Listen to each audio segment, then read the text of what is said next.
রাষ্ট্রীয়ভাবে পরিকল্পিত হত্যাকাণ্ডের পরেও কোনো একজন উপদেষ্টা কিংবা সরকারের উপর মহল থেকে কেউই হাজির হয় নাই। আমি কোনোভাবেই বুঝে উঠতে পারছি না যে বিপ্লবোত্তর নতুন বাংলাদেশে এই ঘটনা কিভাবে ঘটলো আর কি। আজকে সকালবেলায় জনাব শারমিন মুর্শিদ সমাজ কল্যাণ উপদেষ্টা তিনি একটা দায়সারাভাবে মিরপুর রূপনগর ঘুরে গেছেন, কিন্তু প্রধান উপদেষ্টা থেকে শুরু করে কারো কোনো রকমের রায় নাই। আমরা ভেবেছিলাম যে এটার জন্য হয়তো আজকে একটা রাষ্ট্রীয় শোক ঘোষণা হবে, হয়তো রাষ্ট্রীয় ছুটি ঘোষণা হবে, কিন্তু 17টা প্রাণ, একদম কিশোর তাজা প্রাণ ঝরে গেল, এটা নিয়ে রাষ্ট্রের কোনো নাই।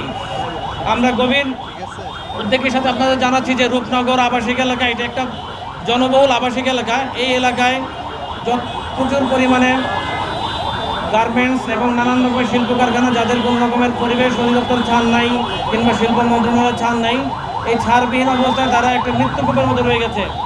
প্রিয় উপস্থিতি, আপনারা জানেন এই কিছু বছর আগেই নিমতলী হত্যাকাণ্ডের ঘটনা, যেখানে পুরে প্রায় 111 জনের উপর মারা গিয়েছিলেন। তারও নিকট অতীত সময়ে আমরা খেয়াল করেছিলাম যে চকবাজারের এক কেমিক্যাল কারখানা পুরে আগুনে পুরে কি পরিমাণ বিভৎস অবস্থায় চলে গেছিল। গতকালকের ঘটনা শুধুমাত্র তাদের সাথেই তুলনীয়। 17টা তাজা প্রাণ, একদম মাসুম বাচ্চা পুরে মারা গেছে, অথচ এই রাষ্ট্রের এই উপদেষ্টা পরিষদের কোনো রকম ধিক্কার নেই। আমি এই জন্য অনতিবিলম্বে এনসিপি নানান স্তরের নেতাকর্মীকে আবেদন জানাবো, আপনারা সোচ্চার হন। এই ইন্টেরিয়াম সরকারের ব্যর্থতাকে কোনোভাবে মেনে নেওয়া যায় না।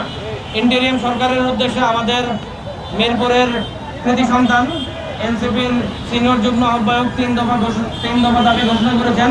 প্রত্যেকটা পরিবারকে কমপক্ষে 1 কোটি টাকা ক্ষতিপূরণ দিতে বাধ্য করা হইবে।